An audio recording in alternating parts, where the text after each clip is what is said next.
샬롬 12월 23일 이슬기도 오신 여러분 환영합니다. 우리 디모데후서 1장 7절 암송하고 시작합니다. 하나님이 우리에게 주신 것은 두려워하는 마음이 아니요 오직 능력과 사랑과 절제하는 마음이니. 한 번 더 하겠습니다. 하나님이 우리에게 주신 것은 두려워하는 마음이 아니요 오직 능력과 사랑과 절제하는 마음이니. 아멘. 예, 오늘은 역대하 27, 28장, 요한계시록 14장, 스가랴 10장, 요한복음 13장의 내용을 임박이라는 주제 단어를 통해서 함께 살펴보겠습니다. 역대하입니다. 요담은 하나님 앞에서 정직하게 행했지만 백성은 여전히 부패했습니다. 그의 아들 아하스는 우상을 섬기며 자녀를 불에 태우는 악을 행했고 그 결과 하나님께서는 아람과 이스라엘의 손에 유다를 넘기셨어요. 이는 단순한 패배가 아니라 죄에 대한 하나님의 진노가 임박했음을 보여주는 경고였습니다. 하나님께서는 오래 참으시지만 회개 없는 죄는 반드시 심판을 불러옵니다. 아하스의 시대는 하나님의 인내에 한계가 있다라는 것을 보여주며 우리가 죄를 대하는 태도를 점검하게끔 하죠. 개인과 공동체의 그 죄악이 쌓일 때 하나님의 개입은 더 이상 지체되질 않습니다. 계시록 14장입니다. 어린 양과 함께 시온산에 선 14만 4천 명의 4천 명과 짐승의 표를 받은 자들의 대조는 선명해요. 천사들은 영원한 복음을 전하며 하나님을 경배하라 외치고 바벨론의 멸망과 짐승을 경배한 자들의 영원한 고통을 선포합니다. 추수와 포도주 틀의 환상은 마지막 심판이 임박했음을 보여줍니다. 이제 모든 사람은 자신의 선택 앞에 서게 됩니다. 하나님을 따를 것인가, 세상을 따를 것인가, 이 결정은 영원한 결과를 낳습니다. 심판의 임박함은 두려움이 아니라 회개와 헌신의 기회입니다. 우리가 어느 편에 서 있는지 분명히 해야 할 때인 것이죠.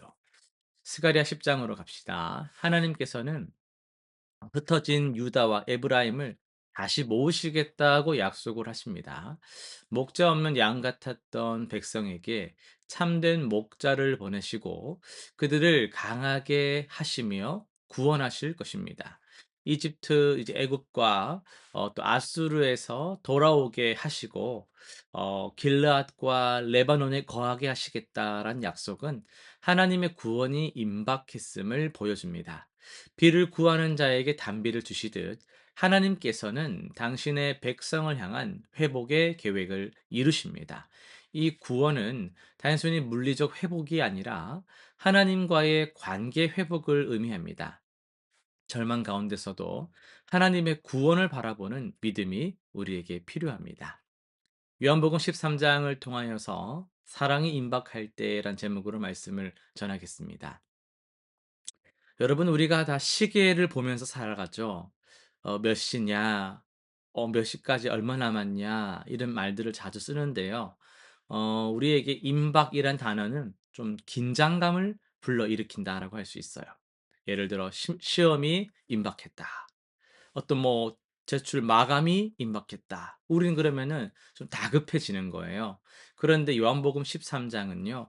우리에게 전혀 다른 임박의 의미를 가르쳐 주고 있습니다. 십자가의 죽음이 임박했을 때 예수님께서 보여주신 것은 어떡하지라는 다급함이 아니라 깊은 사랑이었습니다. 유월절 전에 예수님께서는 당신의 때가 이르렀음을 아셨어요. 몇 시간 후면 체포되고 십자가에 달리실 것을 아시는 순간이었죠. 이런 상황에서, 이런 이제 임박의 상황에서 우리는 무엇을 할까요? 도망칠 준비를 하거나 마지막 유언을 남기거나 슬픔에 잠기든지 뭐 이런 반응들이 아마 대체적으로 그럴 거예요. 그러나 예수님께서는 허리에 수건을 두르시고 제자들의 발을 씻기길 시작하십니다. 가장 낮고 천한 종이 하는 일을 하나님의 아들께서 친히 행하신 거죠. 이 장면의 깊은 의미는 단순히 겸손의 본을 보이신 것에 그치지 않습니다. 발을 씻기시는 행위는 우리의 죄를 깨끗게 하시는 주님의 그 대속을 상징합니다. 베드로가 "내 발만 아니라 손과 머리도 씻어 주옵소서."라고 말했을 때 예수님께서 "이미 목욕한 자는 발밖에 씻을 필요가 없다." 이렇게 말씀을 하셨어요. 이것은 예수님을 믿고 구원받은 우리가 여전히 세상을 살면서 묻는 죄, 그 죄의 그 더러움을 예수님께서 계속 씻어 주신다라는 걸 의미합니다. 더 놀라운 것은 예수님께서 가룟 유다의 발도 씻기셨다라는 사실이에요. 주님을 팔아넘길 자의 발까지 아시면서 씻겨 주시고 마지막까지 회개의 기회를 주셨습니다. 그러나 유다는 그 사랑을 거부하고 어둠 속으로 나갔습니다. 사랑의 임박함 앞에서도 마음을 닫을 수 있다라는 것이 우리 인간의 비극인 것이죠. 예수님께서 새 계명을 너희에게 주노니 서로 사랑하라고 말씀하실 때 그것은 단순한 윤리적 가르침이 아니었습니다. 몇 시간 후 십자가에서 보여주실 그 사랑으로 우리도 서로 사랑하라는 명령이었죠. 주님께서는 사랑을 말씀으로만 가르치질 않으셨어요.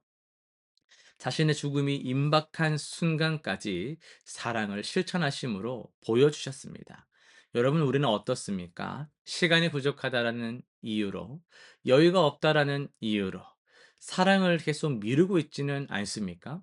예수님께서는 가장 급박한 순간에 오히려 가장 낮아지셨고, 가장 섬기셨어요. 이것이 하나님 나라의 방식입니다.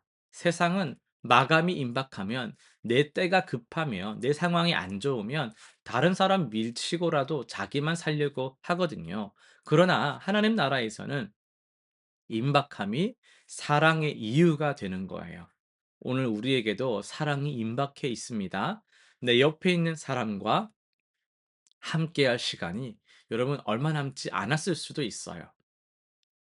사랑을 표현할 기회가 지금이 마지막일 수도 있습니다. 우리가 단정할 수 없잖아요.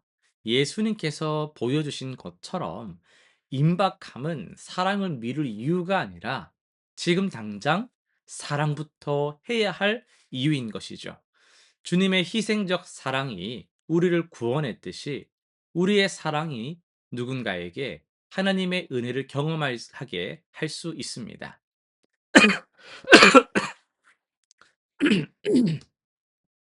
예, 실천사항 세 가지 정리할 텐데요. 첫 번째는 오늘 한 사람의 필요를 한번 섬겨 보시기 바랍니다. 예수님처럼 수건을 들고 누군가를 실제로 섬기는 일, 뭔가 구체적으로 하는 일, 집안일이라든지 심부름이라든지 경청이라든지 구체적인 행동으로 사랑을 표현해 보시기를 바랍니다. 두 번째는요. 용서를 미루지 맙시다.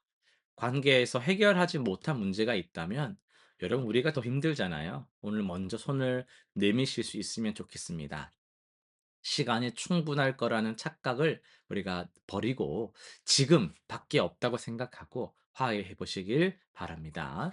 세 번째는요. 매일 감사와 사랑을 표현합시다. 가족, 동료, 이웃에게 고마움과 사랑을 말과 행동으로 나타내는 것을 일상의 습관으로 만드시길 바랍니다. 예, 기도하고 마치겠습니다.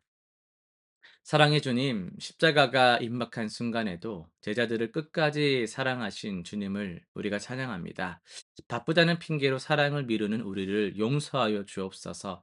오늘 우리에게도 사랑의 임박함을 깨닫게 하시고 주님처럼 낮아져서 섬기는 삶을 우리로 하여금 살게 하여 주옵소서. 주님의 사랑으로 우리를 충만케 하시고 그 사랑이 나를 통해서 세상에 넘치게 흘러가게 하여 주옵소서. 예수님의 이름으로 기도드립니다. 아멘.